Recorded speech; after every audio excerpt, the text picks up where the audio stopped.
In this video, we're going to ask you a couple questions and give you an idea of some of the basic things you need to know before you actually go and order a set of ape hangers.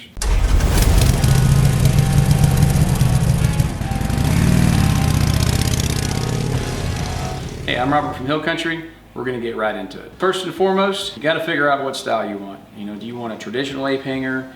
Do you want, something that's kind of cornered off like these are? Or do you want something with the pointy meat hooks? Do you want narrow, wide? There's all kinds of options out there. Once you figure out the style, then you can go down the line on everything else.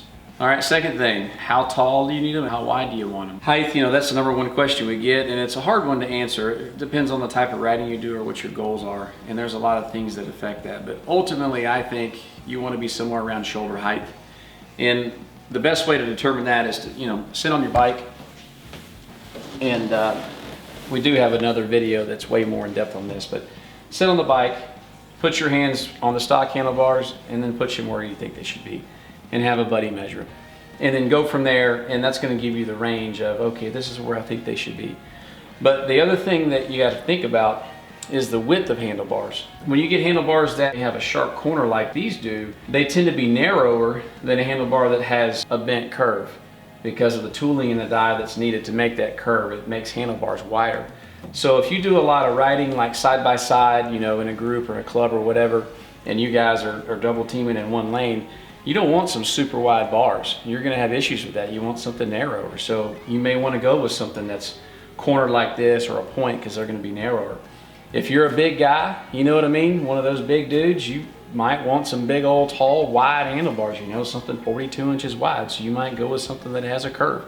So you need to figure out where your width might be and then take a look at the styles of handlebars that accommodate that. All right, next step. You need to know if you have ABS for sure or not. This one's important because we see it every single day. Don't just guess. Don't just think you do because there's a light on your dash that lights up and says ABS, because there's plenty of bikes that have that light to light up that don't have ABS.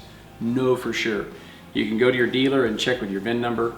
We have an extensive video that gives you several ways to tell if your bike has it or not. The link for that video is in the description below. What's going to happen if you don't check? You're going to get the wrong brake line, and you go to install it, and now you're held up another week because you have to do a brake line exchange or something like that. So just make sure. Next, know for sure if your bike is single or dual disc. A lot of guys with baggers, especially big wheel conversions and whatever, they tend to take one rotor off of the right front and have one on the left side. So that makes it a single disc when it was a dual disc prior to that. And know this, and this has happened, dual disc does not mean that you have a disc on the front and a disc on the back. Had that question a few times. Dual disc means that you have a rotor, two rotors on the front. You have a left and a right.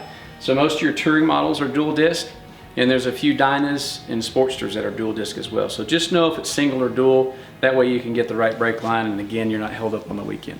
Okay, you also need to know if you have cruise control or not. And by cruise control, I don't mean the little knob over here by your throttle. That's intended as like something to elevate your idle for a little bit to warm the bike up. That's not really intended for a cruise control. What they mean by cruise control is electronic cruise control, meaning you would probably have a switch on the dash in this case, or if it's a Road King or something like that, you're gonna have a switch or a button somewhere to turn the cruise on and off and have resume, set, and all those things. So know for sure if you have electronic cruise control. Lastly, know if you have hydraulic or cable clutch. A lot of the newer bikes are coming with hydraulic clutch instead of a cable clutch for a lot of reasons. Much like this bike here has hydraulic clutch. It's also allowed us to run the lines inside the handlebars, which is really cool. But a lot of people don't know if it's hydraulic or cable, and they assume and choose hydraulic, and again, they have the wrong parts on Saturday when they're trying to do the install. So to know if you have hydraulic clutch, it's real simple. If you have a brake master cylinder on the left side, meaning this part looks like that part, that's hydraulic clutch. A clutch perch is gonna have all this gone. It's just a lever with a little assembly here, and you got this big old cable coming out, and there's an inner cable that's attached to it.